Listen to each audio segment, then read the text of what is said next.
வணக்கம் நண்பர்களே. நம்ம வீட்டு தோட்டத்தில் நிறைய பழக்கன்றுகள் வாங்கி இன்னும் நடவு பண்ணாமே வச்சுருக்கோம். அதில் முக்கியமான ஒரு கன்றுன்னு பார்த்தீங்கன்னா இந்த பப்பாளி.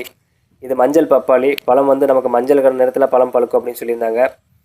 நம்ம நர்சரியிலேருந்து தான் வாங்கிட்டு வந்திருந்தோம். புதிய ரகமாக இருக்குது, சரி வீட்டு தோட்டத்தில் வச்சு விடலாம் அப்படிங்கிற வாங்கிட்டு வந்திருந்தோம்.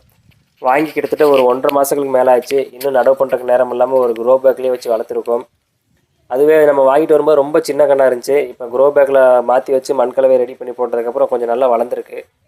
சரி நம்ம தரையில் வச்சு விட்டல அப்படிங்கிறதுக்காக இன்றைக்கி நடவு பண்ண போகிறோம். பப்பாளி நடவு பண்ணுறதுக்காக குழி எடுத்தாச்சு. குழி கிட்டத்தட்ட ஒரு 3 நாட்களுக்கு முன்னாடி நம்ம குழி பறித்து குழி ஆற போட்டு வச்சுருக்கோம். அது மட்டும் இல்லாமல் கன்று நடவு பண்ணுறதுக்கு தேவையான உரங்கள் எல்லாமே எடுத்து வச்சுருக்கோம். மண்புழு உரம் கொஞ்சமாக எடுத்திருக்கோம். ஒரு 2 கைப்பிடி அளவு மண்புழு உரம் எடுத்திருக்கோம். கூட வந்து பார்த்திங்கன்னா மக்கிய தொழு உரம் கொஞ்சம் எடுத்திருக்கோம். நம்ம வீட்டில் ஏற்கனவே ஒரு பப்பாளி மரம் இருக்குது. நம்ம சேனலில் பார்க்குறவங்க எல்லாத்துக்குமே தெரியும் அந்த பப்பாளி மரத்தை பற்றி. பழங்கள் அவ்வளோ சுவையாக இருக்கும். நம்ம அதை தேடி கண்டுபிடிச்சலாம் நடவு பண்ண கிடையாது. பக்கத்து வீட்டில் கன்று கொடுத்தாங்க, சரி சும்மா ஒரு ஓரத்தில் நடவு பண்ணி வைக்கலாம், மரம் முளைச்சா முளைக்கட்டும், முளைக்கலன்னா பரவாயில்ல அப்படிங்கிறத நடவு பண்ணி வச்சோம். ஆனால் அது சின்ன மரத்துலேயே நிறைய காய்கள் கொடுத்து அவ்வளோ சுவையாக இருக்கும் பழங்கள்.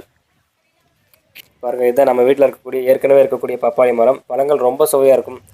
ஒவ்வொரு பழங்களும் நமக்கு 1/2 கிலோ சைஸ் வரும். அதுக்கு மேலே பழங்கள் பெருசாகாது. இருந்தாலுமே சுவை ரொம்ப அதிகமாக இருக்கும். இன்னும் சொல்லணும் அப்படின்னா, இந்த பப்பாளி பழத்தை நம்ம சாப்பிட்டதுக்கப்புறம் தான் பப்பாளி இவ்வளோ சுவையாக இருக்குது அப்படிங்கிறதுக்காக தான் சரி பப்பாளியில் வேறு ரகங்கள் எது கிடைக்கும் அப்படின்னு சொல்லி நம்ம தேடி இந்த மஞ்சள் பப்பாளி வாங்கியிருக்கோம்.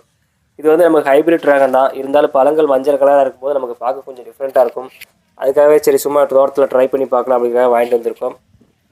சரி, இப்போ கன்று நடவு பண்ணுறது எப்படின்னு பார்க்கலாம். ஃபஸ்ட்டு நம்ம குழி பறிக்கும் போது நம்ம மேல் மண்ணை தனியாக போட்டுக்கணும். ஏன்னா நம்ம அந்த மேல் மண்ணு தான் நம்ம தோட்டத்தில் இருக்கக்கூடிய சத்துக்கள் எல்லாமே அந்த மேல் மண்ணில் தான் இருக்கும். அடிமண்ணில் வந்து நமக்கு சத்துக்கள் அதிகமாக இருக்காது. அதனால் மேல் மண்ணை தனியாக எடுத்து வச்சு நம்ம குழியை மூடும்போது அந்த மேல் மண்ணை ஃபஸ்ட்டு உள்ளே தள்ளிக்கணும். கூடவே மக்கிய தொழு உரத்தையும் போட்டு அந்த மேல் மண்ணையும் நல்லா மிக்ஸ் பண்ணிக்கணும். அப்படி மிக்ஸ் பண்ணும்போது தான் நமக்கு அந்த மக்கிய தொழு உரம் இன்னுமே நமக்கு நல்லா மக்கும் மண்ணில். அப்படி மக்கும்போது தான் செடிகளுக்கு தேவையான சத்துக்கள் அதிலேருந்து எடுத்துக்க முடியும். மேல் மண்ணையும் மக்கிய தொழு உரத்தையும் நல்லா மிக்ஸ் பண்ணதுக்கப்புறமா குழி முக்கால்வாசி மூடிட்டோம். இப்போ முக்கால்வாசி மூடினதுக்கப்புறமா நம்ம மேல் பகுதியில் வந்து நம்ம மண்புழு உரம் கொடுக்குறோம். அதாவது செடி நடக்கூடிய இடத்துல மண்புழு உரம் வந்து நம்ம செடியோட வேர்களில் தொட்டுட்டு இருக்க மாதிரி நடவு பண்ணணும். மண்புழு உரம் கொஞ்சமாக போட்டு நல்லா லைட்டாக மண்ணில் மிக்ஸ் பண்ணிக்கணும். மிக்ஸ் பண்ணிவிட்டு நம்ம அடுத்த செடியை நடவு பண்ணிடலாம். கூடவே வேறு ஏதாவது உயிர் உரங்கள் இருந்தது, அசோஸ்பரிலாம், பாஸ்போ பாக்டீரியா, வேம், இந்த மாதிரி உயிர் உரங்கள் ஏதாவது இருந்தது அப்படின்னா நம்ம கலந்துக்கலாம். நம்ம வாங்கிட்டு வந்த உயிர் உரங்கள் எல்லாமே தோட்டத்தில் பாத்தி பிடிக்கும் போது நம்ம தீர்ந்து போச்சு. அடுத்து புதுசாக வாங்கிட்டு வரணும். இப்போ போட்டிருக்க உரங்கள் எல்லாமே நல்லா மிக்ஸ் பண்ணியாச்சு. மிக்ஸ் பண்ணிவிட்டு நம்ம செடியிலேருந்து அந்த க்ரோ பேக்கை கிழிக்கிறோம். நர்சரியிலேருந்து வாங்கிட்டு வரும்போது நமக்கு ரொம்ப சின்ன கவரில் தான் செடி இருந்தது. சரி ரொம்ப நாளைக்கு இந்த சின்ன கவர்லேயே வச்சுருக்க முடியாது அப்படிங்கிறக்காக அந்த சின்ன கவரை கிழிச்சிட்டு நம்ம தோட்டத்தில் ஏற்கனவே இருந்த ஒரு பழைய கவரில் போட்டு வச்சுருந்தோம். அதனால் கவர் நமக்கு ஈஸியாகவே கிழிஞ்சு வந்துருச்சு. அந்த மண்ணோட ஈரப்பதம் மண் அப்படியே கலையாமல் அலங்காமல் கழட்டியாச்சு. அப்படியே இந்த மாதிரி மரக்கன்றுகள் நடவு பண்ணும்போது நம்ம கவரோட அடிப்பகுதியை கிழிச்சிட்டு அதுக்கப்புறம் நம்ம குழிக்குள்ளே வச்சுட்டு தான் சைடில் இருக்க கவரை கிழிக்கணும். நமக்கு மண் கெட்டியாக இருக்குது, கவர் மண் களைஞ்சி வராது அப்படிங்கிறனால நான் கையிலேயே வச்சு கழட்டிட்டேன். செடியோட வேர்பகுதி நல்லா மண்ணுக்குள்ளே மூடுற மாதிரி மண் போட்டு மூடிக்கலாம். மண் போட்டு மூடிட்டு லைட்டாக சைடு ஓரங்களில் மண்ணை மிதித்து விடலாம். அப்போ தான் மண் நமக்கு லைட்டாக இருக்கும். அப்படி மண் இருக்கும்போது தான் நமக்கு செடி காற்றுக்கு சாயாமல் இருக்கும். இல்லை அப்படின்னா அடிக்கிற காற்றுக்கு செடி அப்படியே சாஞ்சிரும். அவ்வளோதான், கன்று நடவு பண்ணி முடிச்சாச்சு. இப்போ கன்றுக்கு நம்ம பாத்தி கட்டி விடணும்.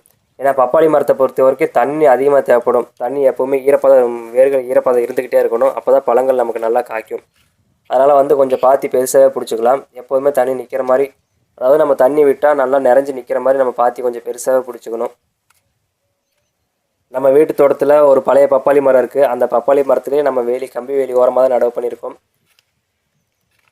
பாத்திகள் பிடிச்சாச்சு. அடுத்து இந்த மரம் காற்றுக்கு சாயாமல் இருக்கிறதுக்கு ஒரு குச்சி வச்சு கட்டிக்கணும். சின்ன கன்று தான், இருந்தாலுமே பப்பாளி மரம் ரொம்ப லேசாக இருக்கும், காற்றுக்கு உடஞ்சிரும். அதனால் வந்து நம்ம ஒரு சின்ன குச்சி பக்கத்தில் வச்சு நம்ம அதை கட்டி விட்டுறணும். நம்ம ஏற்கனவே இதுக்காக ஒரு பழைய மூங்கில் குச்சி எடுத்து வச்சுருக்கோம். அந்த குச்சி வந்து செடியோட வேர் பக்கத்தில், செடியோட வேர் பாதிக்காத மாதிரி ஒரு 1/2 அடி தள்ளி தான் நம்ம அடிக்கணும். அடிச்சுட்டு அந்த குச்சியோடு சேர்த்து நம்ம செடியை கட்டி விட்டுக்கிறோம். அதாவது இந்த கன்று கொஞ்சம் பெருசாக வளர வரைக்கும் இதை சப்போர்ட் இருந்தால் போதும். கன்று நல்லா வேர் பிடிச்சிருச்சு அப்படின்னா நமக்கு தேவையில்லை. இருந்தாலுமே பப்பாளி மரம் ரொம்ப லேசாக தான் இருக்கும். அதனால் வந்து காற்றுக்கு ரொம்ப ஆடாமல் பார்த்துக்கணும். காற்று அடிக்கும்போது பக்கத்தில் ஏதாவது சப்போர்ட் கொடுத்து கட்டி வச்சுக்கிறது ரொம்ப நல்லதாக இருக்கும். அதே மாதிரி நம்ம அப்படி கட்டக்கூடிய கயிறு வந்து மரத்தை இருக்காத மாதிரி இருக்கணும். ஏன்னா மரத்தை இருக்கிட்டே இருந்துச்சு அப்படின்னா அந்த மரம் பெருசாகும் போது நமக்கு அந்த மரம் வந்து அந்த கயிற்றில் வந்து டேமேஜ் ஆகும். அவ்வளோதான், நம்ம கன்று நடவு பண்ணி முடிச்சாச்சு. இப்போ தண்ணீர் விட்டுக்கலாம். தண்ணீர் வந்து ஃபஸ்ட்டு விடும்போதே நமக்கு நல்லா ஃபுல்லாக தண்ணி நிற்கிற மாதிரி விட்டுக்கணும். ஏன்னா பப்பாளி மரம் அதிகமாக தண்ணீர் தேவைப்படும். இது சின்ன கன்று இருந்தாலுமே ஈரப்பதம் இருந்துச்சு அப்படின்னா தான் அதோட வேர் வந்து நல்லா க்ரோத்தாக வளரும். தண்ணி கம்மியாக இருந்துச்சு அப்படின்னா செடி பாதிக்கப்படும். அதனால் ஃபுல்லாக தண்ணி விட்டுக்கலாம். வரக்கூடிய ஆடிப்பட்டத்துக்கு நம்ம வீட்டு தோட்டத்தில் தோட்ட வேலைகள் எல்லாமே வேகமாக நடந்துகிட்ருக்கு. நர்சரி ட்ரேயில் போட்டு வச்சுருந்த நாற்றுகள் எல்லாமே பாதி நாற்றுகள் எடுத்து இப்போ பாத்திகளை நடவு பண்ணியாச்சு. இன்னுமே பாதி நாற்றுகள் வந்து நமக்கு வளர்ந்துட்டுருக்கு. அது மட்டும் இல்லாமல் வரக்கூடிய இந்த வாரத்தில் அக்ரி இன்டெக்ஸ் கண்காட்சி நடக்குது கோயம்புத்தூரில். அதில் வந்து புதிய ரக விதைகள் பாதி வாங்கிட்டு வந்து தோட்டத்தில் நடவு பண்ணலாம் அப்படிங்கிறக்காக வெயிட் பண்ணிகிட்ருக்கோம். நீங்கள் இது வரைக்கும் நம்ம சேனலை சப்ஸ்கிரைப் பண்ணாமல் இருந்தீங்க அப்படின்னா சப்ஸ்கிரைப் பண்ணிங்க. அப்படியே பக்கத்தில் இருக்க பெல் ஐக்கானை கிளிக் பண்ணி ஆல் செலக்ட் பண்ணிங்க. அப்போ தான் நான் பகிரக்கூடிய தகவல்களை தொடர்ந்து நீங்கள் தெரிஞ்சுக்க முடியும். அப்படியே அந்த பதிவு உங்களுக்கு பிடிச்சிருந்தா ஒரு லைக் போட்டு உங்கள் நண்பர்களுக்கும் இந்த வீடியோவை ஷேர் பண்ணி விட்டுருங்க.